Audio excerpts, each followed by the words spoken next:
Olá, boa tarde. Sejam todos bem-vindos e bem-vindas aqui ao Facebook da Carline Caniato. Meu nome é Leonardo Neto, sou jornalista e vim aqui para conduzir essa conversa, que vai ser o lançamento do livro Virgínia, de Stephanie Sandi, que já está aqui conosco, e participa conosco também o professor Assis Brasil, que escreveu a orelha do livro.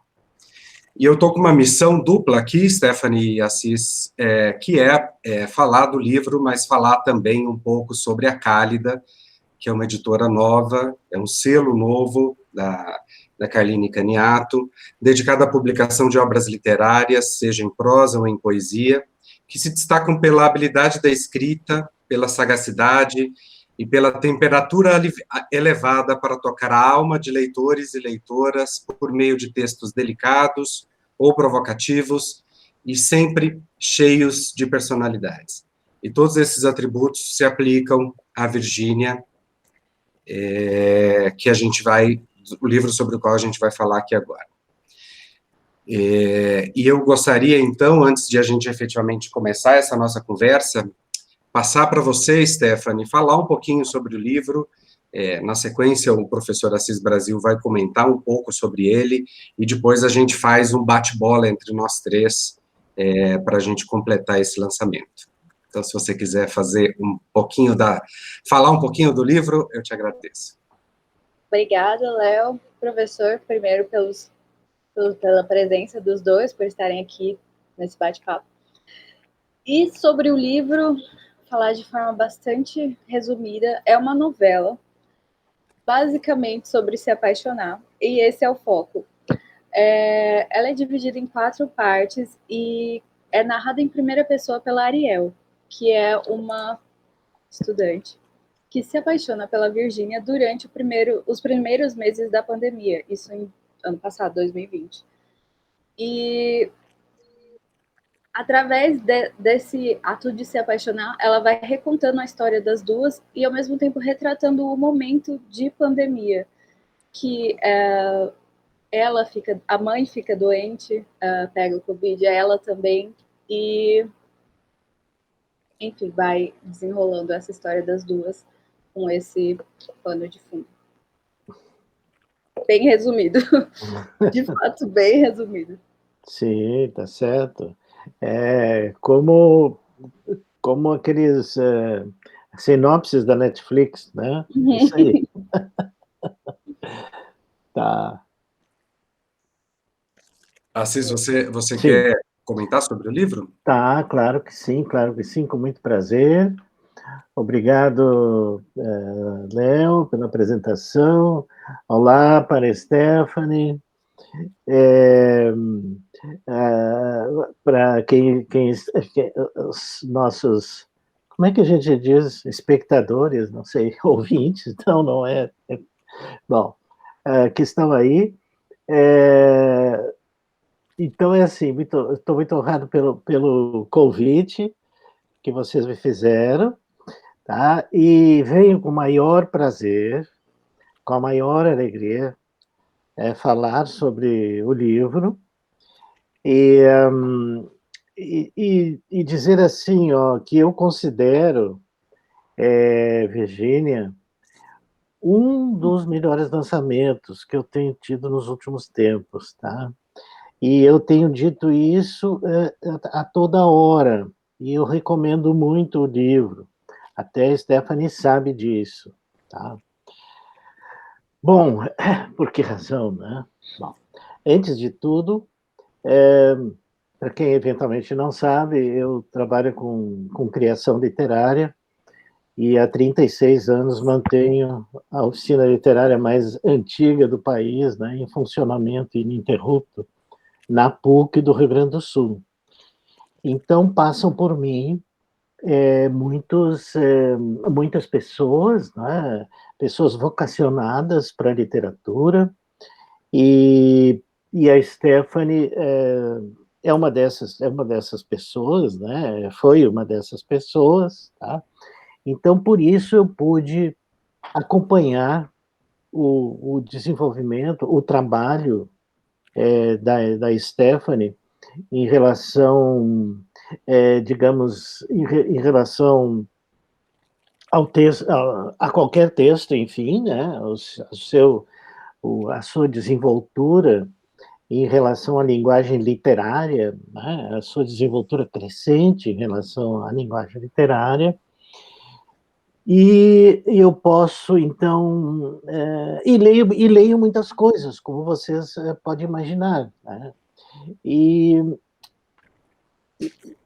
de fato, esse texto, Virgínia, que ele não foi feito durante a oficina, ele, inclusive, foi escrito durante justamente o período da pandemia, né, que ainda não terminou, parece mentira, foi possível escrever um livro inteiro, né, uma novela, e então eu não pude, então só vi, realmente só vi pronto.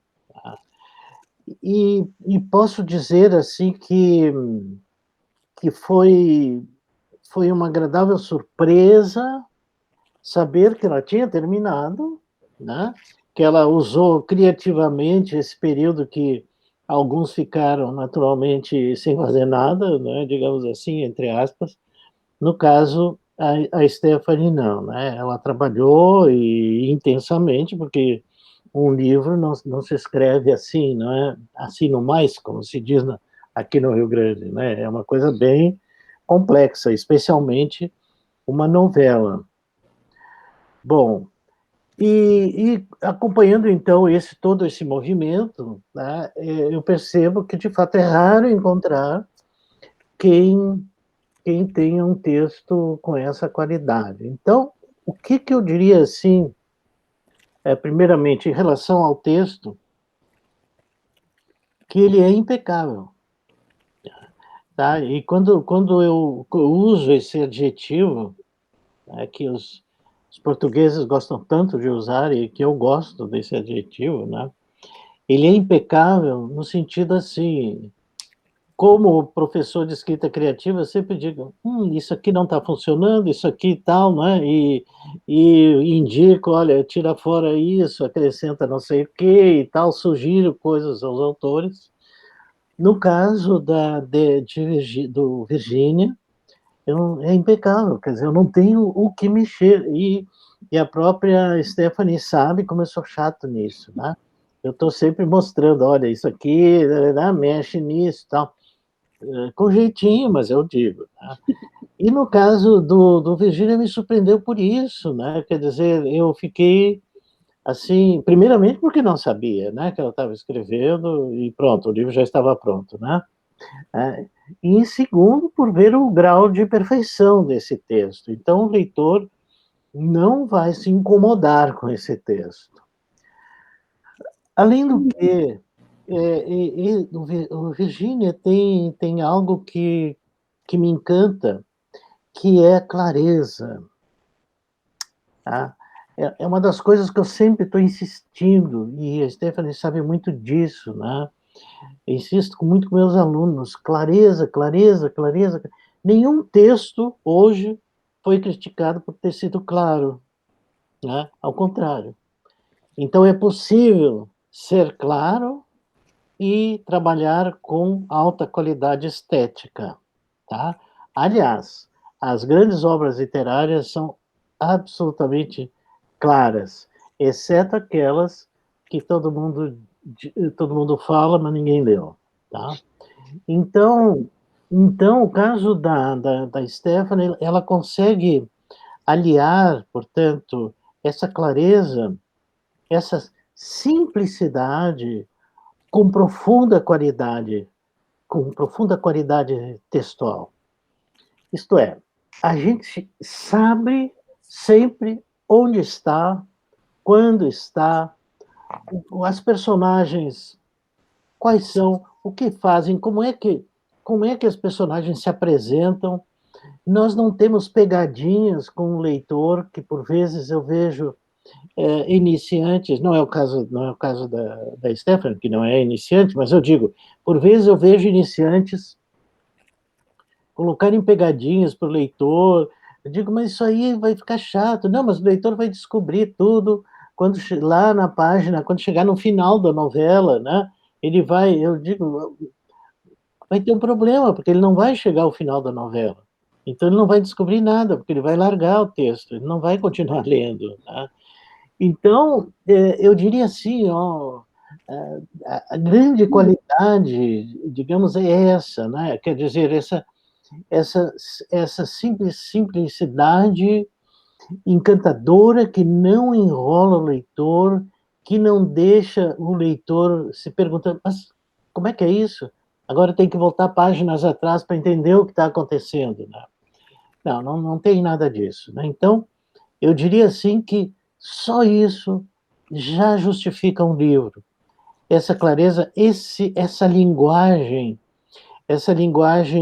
essencial, né? Essa linguagem pura, tá? Que faz com que a gente esteja ali dentro, né? Isso encanta muito.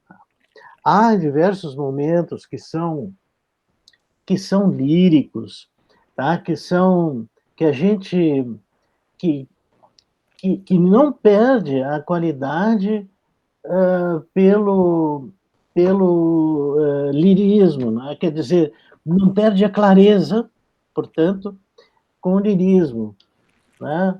É, tem aqui, até que eu destaquei, né, quando fala na Chapada dos Guimarães, porque essa novela se passa entre Cuiabá, né, Chapada dos Guimarães, que é arredores, né?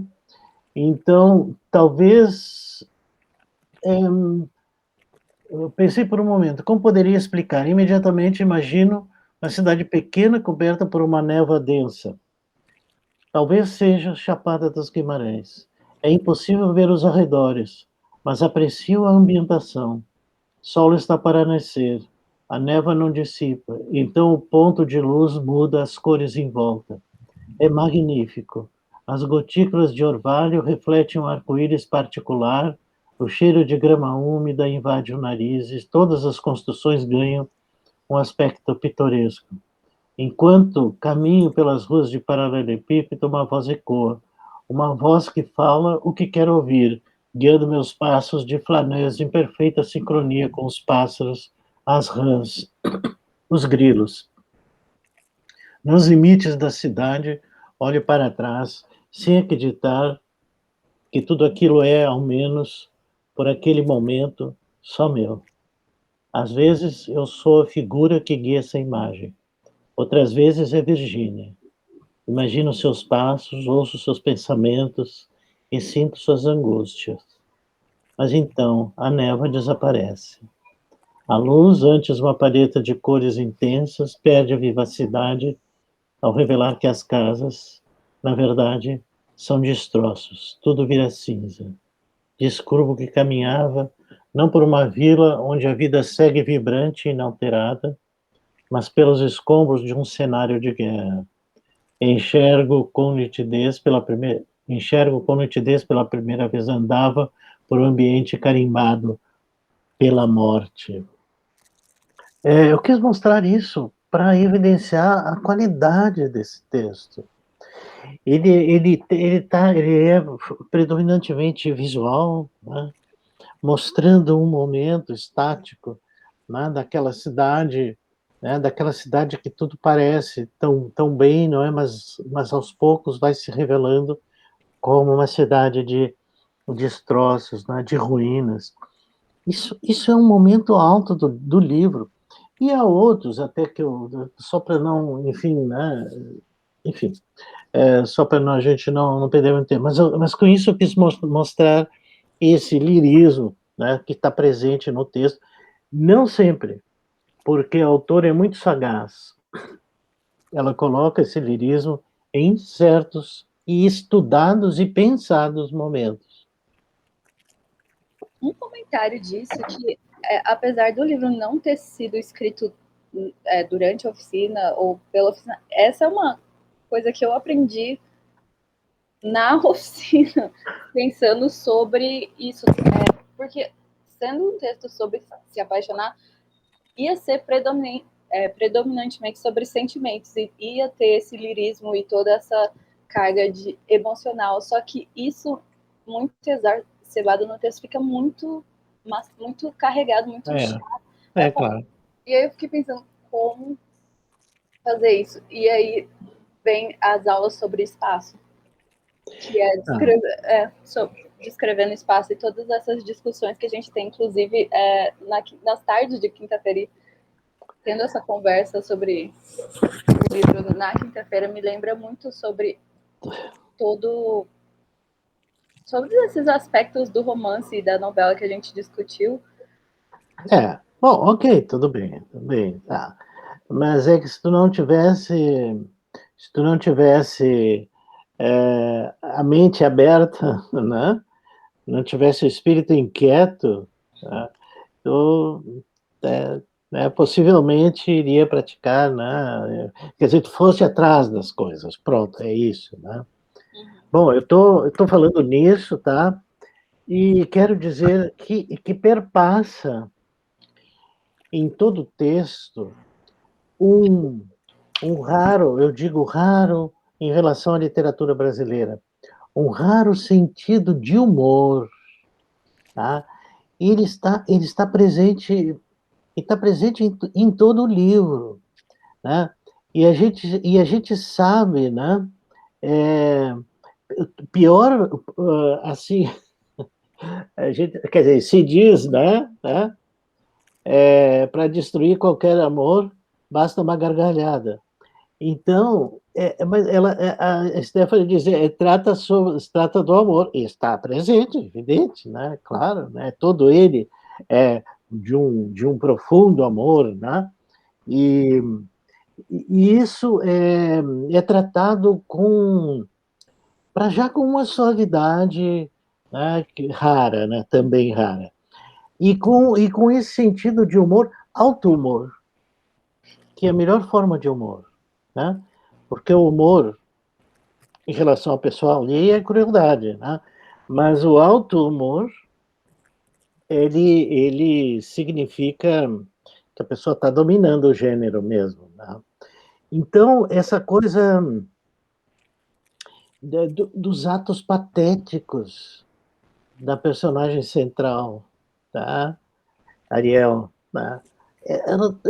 Por vezes ela tá fazendo algumas ações que são malucas, sabe? Que são, assim, digamos, ela quer dizer, a personagem erra várias vezes, né? Quer dizer, faz bobagens, né? E são bobagens simples, vamos falar assim, não é uma coisa muito grave, mas aquilo soa assim muito, muito patético, às vezes até divertido, sabe? Então, eu acho assim que levar um amor dessa qualidade, né? Digamos, em geral, esse tipo de literatura, né, eu não sei, né? Circulam vários qualificativos dessa literatura. Para mim, tudo é literatura. Mas eu digo, conseguir levar esse amor da Ariel, né, pela Virgínia, normalmente, né, isso aí é tratado com muito peso, com muito drama, com muito sofrimento, sabe, com uma coisa assim que fosse uma desgraça, como se fosse uma desgraça, esse gênero de amor que é tão natural como qualquer outro, né? E normalmente eu vejo as autoras tratando isso de uma forma muito, muito, muito para baixo, né? E não é o caso. Então eu diria assim que a Stephanie consegue essa proeza, que isso é uma proeza, né? Tratar este gênero de amor com leveza e com humor. Eu não vejo isso, tá? Eu já sei que eu vou ler, quando eu vejo, bom, tá certo, bom, então vamos lá, né? Vamos lá, né? Nesse gênero que tem produzido coisas admiráveis. Mas normalmente há muito sofrimento, não é? Enfim, e isso não acontece. Ele é tão natural, é tão fácil do leitor entrar nessa qualidade, né, de amor que pronto, né? Quer dizer, quando o personagem passa por coisas assim, tem que cuidar o pai que agora vai acordar, que está tomando banho. Eu não sei, são umas coisas que eu acho muito engraçado. Sabe que ela leva, né? A Ariel leva a Virgínia para o quarto dela, mas aí tem, né, tem que cuidar. Agora é o horário do meu pai tomar banho, sabe? Esse tipo de coisa que eu digo, mas isso tem muito sentido de humor e é patético ao mesmo tempo, né? Então, por isso é que me entusiasma tanto essa, essa novela que tem um final, claro que não posso dizer, né? Mas a Stephanie sabe o que eu penso sobre spoiler, mas eu vou respeitar aqui, né, o público e tal, e não vou, então, contar o spoiler, mas tem o final é muito bom, é um final muito profissional, né? É de quem sabe fazer, né? É porque é, o final tem um pouco daquela coisa da Cidade e as Serras, do Eça de Queiroz, né? Mas é claro que é outra realidade, é outro tempo, é outra cultura, né? Mas eu digo assim, não é bom, não vou falar mais, senão eu vou dizer. Eu não tenho problema, Stephanie, eu não tenho problema com spoiler. Eu quero sempre, antes de ler, eu quero saber como é que termina. Não, mas eu não vou dizer. Eu não vou. Não, mas eu não vou dizer por causa do spoiler. Não, eu quero saber. Bom, mas tá bem, então, mas por quê? Porque aí eu vou ler procurando aprender como é que aquela narrativa foi armada para chegar naquele final. Então eu estou lendo para aprender, né? Tem o prazer da leitura, ok, tudo bem, tudo bem. E grandes obras a gente soube já desde o início, não é mesmo? A morte do Ivan Ilitch, por exemplo, né? Sabe que ele morre, né? Morte em Veneza, por exemplo, né? Já sabe que morre no final. Né? Então eu não vejo problema, viu, com relação o spoiler, né? Tá? Então é isso, tá? Mas eu não posso dizer. Pronto. Eu só queria mostrar o livro, Tá que aí. está com uma capa muito bonita, É inclusive. muito bonita mesmo. Muito bonita. Não cheguei a falar. Uma quarta capa também, com um trabalho aqui bem interessante. Muito bom. E se me permite, eu também preparei aqui alguma coisa para falar sobre o livro, né? Como já foi dito aqui, é um livro, é um texto delicado e ao mesmo tempo profundo, que conta a história desse amor entre essas duas mulheres, né? Ariel Virgínia. E tem um trecho do livro que eu acho que resume o livro de uma forma exemplar, e é uma linha e meia do texto. É um absurdo isso, florescer no caos, mas se há amor na doença, então há cura. Lembrando que esse amor nasce durante a pandemia, e isso é uma carta que Ariel escreve e não entrega, ela queima essa carta, então a Virgínia não chega a ler. Não chega a ler. Ela termina essa carta com essa frase que é sucinta, mas que resume muito bem o que é o livro, né? Claro. E, Stephanie, eu queria te fazer algumas perguntas e queria que o professor também participasse desse papo, né? Eu queria começar pelo teu nome, Stephanie Sandi. Esse Sandi é o teu nome de batismo? É uma referência a alguma coisa?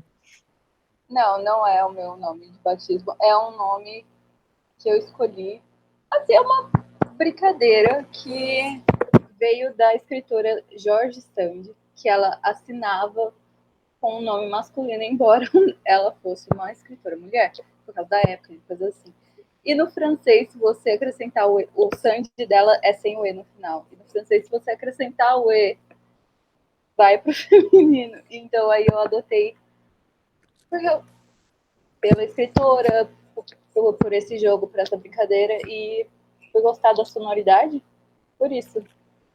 Nada de... É bem literário, né? Muito bom, muito bom. E o livro, além do título, né, Virgínia, ele traz uma série de referências à Vita Sackville West, que era foi um dos amores de Virginia Woolf. Toda a parte do livro é iniciada com uma epígrafe, de cartas trocadas entre as duas, inclusive. Uhum. Que referência é essa, o peso que a obra da Vita e da Virginia teve na construção dessas personagens? Eu queria que você falasse um pouquinho disso. Então, quando eu comecei a escrever, ainda não sabia muito sobre a Vita.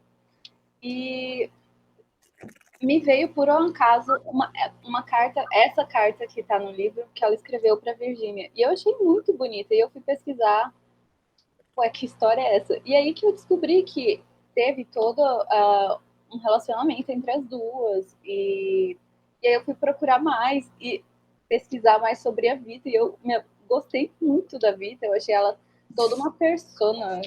Embora ela não tenha...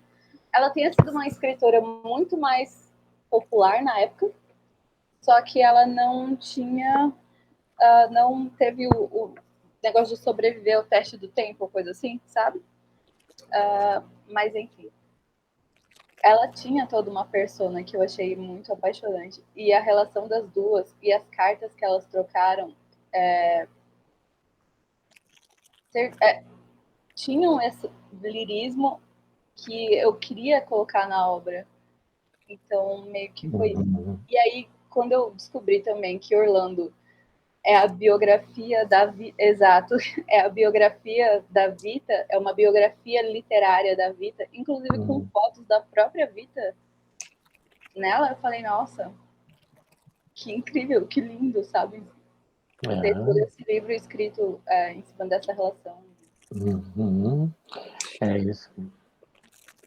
Não, de fato, e eu queria também referir digamos, as referências que estão presentes no texto, que são as referências culturais que estão no texto, tá? Que são bastante frequentes, mas atenção, né? São facilmente deglutíveis por parte do leitor, né? Porque são referências que pertencem ao mundo da cultura, são referências genéricas, não é? Eu, por vezes, eu me atrapalho um pouco, eu fico assim um pouco, enfim, com alguma dificuldade, assim, até para compreender exatamente, que o sujeito às vezes pega de uma banda da Austrália que nunca se ouviu falar, né? E que pode ser maravilhosa, mas nunca ouvi falar nela, né? Claro, deve ser um problema de mercado, essas coisas que a gente sabe. E por vezes faz referências e a gente fica sem sem saber do que a pessoa está tratando, né? Então existe muito uma moda de hoje citar bandas, tá? Muito frequente, tá?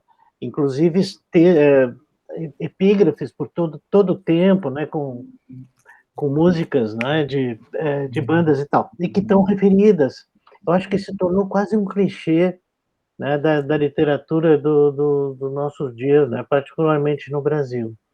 Então, há referências, viu? Há referências à cultura, tá? Mas não só a cultura contemporânea, a cultura de um modo geral, não é? Da pintura e tal, mesmo da música e tal. Então, mas a gente atravessa bem esse lago aí, sem problema nenhum.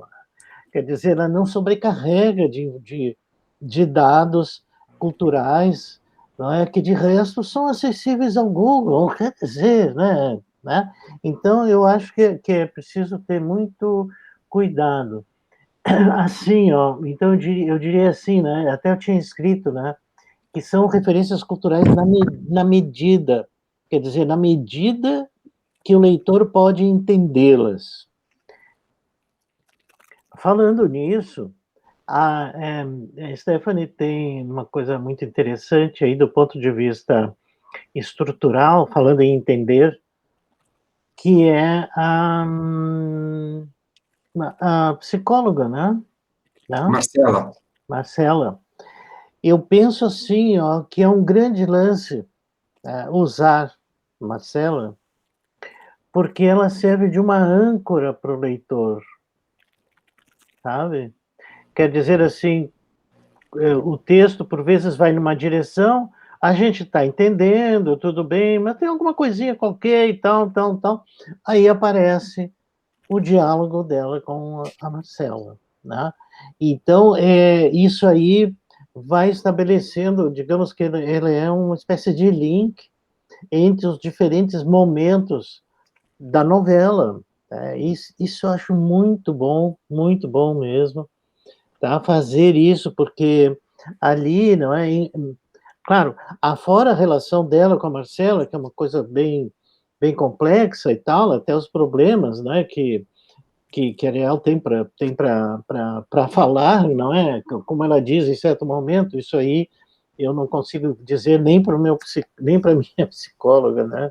Não consigo dizer para ninguém. E isso tudo, mas tem um caráter muito interessante, assim, informativo, vamos dizer, para o leitor não se perder. E mais interessante ainda é que isso tudo aparece como se fosse algo perfeitamente natural. E a gente sabe, né, que o natural na ficção é uma conquista, né? Quer dizer, o escritor, digamos, amador, ele não é natural, então a gente não acredita, né? O escritor amador não trabalha com a sutileza e, portanto, para atingir essa naturalidade, precisamos ter muita simplicidade ao mesmo tempo. Então, de tal maneira que a obra toda, a novela toda, ou o romance, né, todo ele faça sentido orgânico, quer dizer, que todo ele funcione como um sistema, mesmo que ele seja apresentado linearmente, né? E os leitores vão agradecer e agradecem muito a Stephanie por não estar fazendo contínuos flashbacks, tá? Que isso aí é uma desgraça, né? Que as pessoas flashback é uma coisa que o escritor gosta de escrever e o leitor odeia ler, tá? Então, a Stephanie não cai nisso, né? A Stephanie mostra uma estrutura linear, mas nessa linearidade há um sistema por detrás que justifica e explica todos os episódios que constituem a novela. Por essa razão, ela obtém um resultado realmente espantosamente bom, né, que resulta numa obra literária de alta qualidade, né, que eu estou sempre recomendando aí. Mas eu queria perguntar para a Stephanie, a pergunta que ela sabe que eu faço para os meus alunos, né, porque, além de tudo, ela é minha monitora, né? Então, é assim, por que a pergunta que eu sempre faço, né, primeiro, ela já sabe qual é, por que esse romance é para você, né? Por que é você que tem que escrever esse romance? Né? Por que não pode ser outra, né?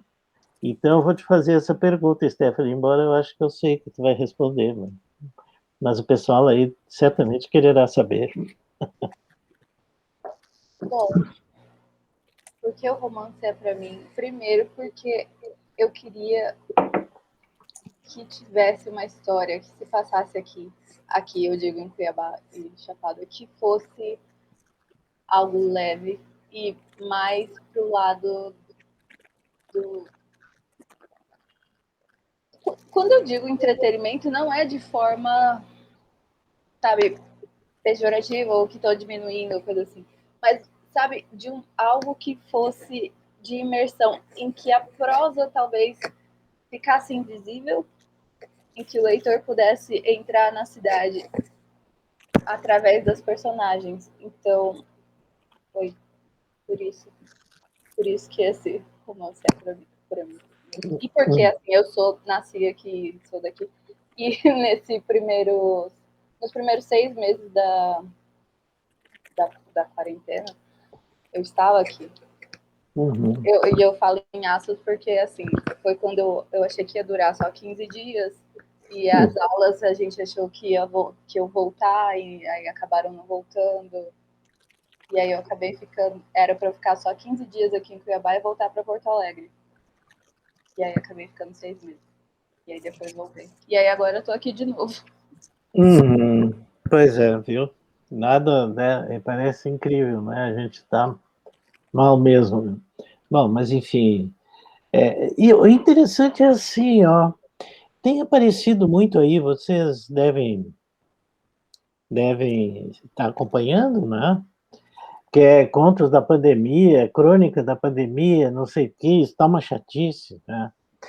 E o interessante é que não é a pandemia é um dos elementos, né? Não compreende, não é o elemento central e não decorre, digamos, nenhum drama em relação a isso. Ela tem a pandemia condiciona algumas das atitudes das personagens, mas não é um texto escrito ad hoc para a questão da pandemia, quer dizer, vou escrever um texto. Não, não é isso. Tá?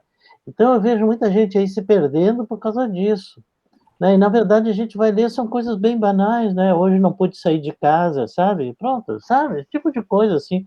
Eu gostaria de tanto de ir na praça e tal. Isso aí, né? Já, a gente está cansado disso e surgiu aí, tem surgido muita coisa. Nada disso, não. A Stephanie não cai nessa armadilha, viu? Que seria e se tornou um lugar comum. Tá? Então, acho isso muito interessante, não, digamos, ter uma conduta em que, digamos, a pandemia possa aparecer, mas ela aparece como um elemento a mais que condiciona, em certos momentos, as atitudes das personagens. Muito bem. E Stephanie, ainda falando sobre isso que o professor acabou de apontar, né? De fato, a pandemia está presente no livro e todas as suas consequências estão aqui dessa forma que o Assis Brasil apontou, mas ela está presente. E aí você disse que era o seu desejo de ambientar uma história em Cuiabá, sua cidade natal e tudo mais. O que é que veio primeiro? Essa vontade de escrever essa história, ter esses personagens em mente, e a partir disso você já estava pensando em alguma coisa, e aí veio a pandemia, e você temperou essa história, vamos dizer assim, com a pandemia, ou é uma coisa que de fato surgiu nesse 1 ano e meio que a gente está trancado em casa, ou pelo menos deveríamos estar, eu pelo menos estou. O que veio primeiro? A pandemia incentivou mais você a finalizar essa história que já estava na tua cabeça, ou a história veio nesse 1 ano e meio de lá para cá? Eu acho que o que veio primeiro são os personagens. E tinha algumas das histórias, algum dos eventos, algumas coisas assim que fizeram parte do livro, mas assim, no fundo da mente, meio que lá maturando. E aí veio a pandemia. Não, eu não tinha nenhum plano de escrever Virgínia. Não era. Meu plano era reescrever o livro que vai ser a tese, que inclusive a qualificação é em outubro, então era o plano trabalhar nisso. E aí veio a pandemia. E disso eu comecei a manter um diário, só para registrar o momento, mas não publiquei nada. E nesse diário, essas personagens, essas situações e toda a ansiedade do momento, porque foi um momento de extrema ansiedade também, não tem como dizer que não. E foi surgindo nesse diário, e disso eu estruturei a história a partir disso. Você ia comentar? Não, eu só ia dizer que ela está muito certa, porque as pessoas pensam em história e depois pensa no personagem, quando, na verdade, a história é determinada pelo personagem. Não, personagem não é um saco de batatas que a gente passa de um capítulo para o outro. A personagem é que faz acontecer a história. É isso que eu quero dizer. Tá? Então ela está certíssima nessa escolha. Depois os episódios, bom, os episódios a pessoa cria, né? Sim. A gente já vai seguindo para o final, que o professor Assis Brasil tem um compromisso na sequência, mas eu tenho uma derradeira pergunta que eu não poderia terminar essa nossa conversa sem fazê-la.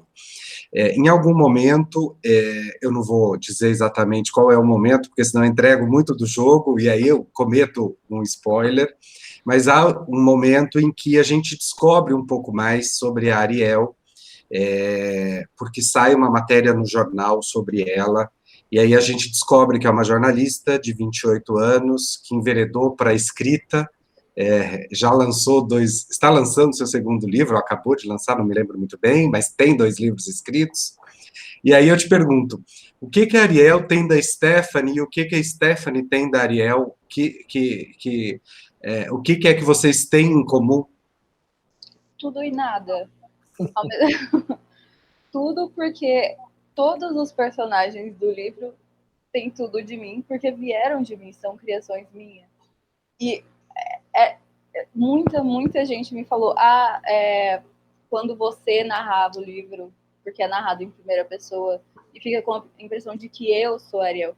Mas é uma personagem fictícia, é uma personagem que eu criei. E por ter muitos pontos em comum comigo, fica a impressão de que sou eu. Mas não, é toda uma história, são vários recortes selecionados e colocados ali para ter tal efeito, enfim. Então, a Ariel tem tanto de mim, quanto a Virgínia, quanto a Marcela, quanto todos os outros personagens que aparecem. Viu? Essa é a clássica pergunta para quem escreve uma novela em primeira pessoa. Aí não tem como escapar, tem que levar a si mesmo, né, de maneira leve e tudo. É muito difícil as pessoas estabelecerem, né, a distinção entre uma coisa e outra, é muito difícil. Mas, enfim, né? Muito bem, chegamos ao fim dessa nossa conversa. Eu queria agradecer, em nome da editora Cálida, você, professor Assis Brasil, pela disposição de estar aqui conosco. Stephanie, desejar uma sorte imensa aí com o livro, mostrar aqui mais uma vez a capa do livro, que está super bonita. E desejar a vocês sucesso. Espero que esse livro, eu escrevo muito toda semana sobre a lista dos mais vendidos do Brasil. Espero encontrar o seu livro lá, porque eu acho que ele merece ser lido por muita gente. Te desejar muito sucesso, tomara que a tua obra e o teu nome e a tua carreira seja muito exitosa. Parabéns, viu? Isso. Agradecer também ao Ramon e a Eliana pelo convite, pela confiança, de ter depositado essa missão dupla, né, que era falar sobre o livro e falar sobre a Cálida, que está com um trabalho muito interessante. É o segundo, ela foi lançada com 2 livros, né, o Virgínia e mais um, e está com uma programação de lançamentos aí que vocês vão poder conferir pelo site da editora, pelas redes sociais da editora. E desejo sucesso também para essa editora, e é sempre bom, né, a gente fica tão focado, eu moro em São Paulo e recebo tantas notícias das editoras de São Paulo e Rio de Janeiro, e quando recebo uma notícia de uma editora de Cuiabá, para mim é um bálsamo, assim, é muito importante saber que existe essa cena fora desse eixo. E com essa qualidade editorial, hein? Sim, é verdade. Bela qualidade. Então, agradeço muito vocês dois e espero encontrá-los pessoalmente muito em breve. Isso Até logo. aí. Tchau, pessoal. Muito obrigado. Parabéns a todos aí. Muito obrigada aos dois pela conversa, pelo bate-papo. Muito obrigada mesmo. Tchau, tchau. Tchau. Agora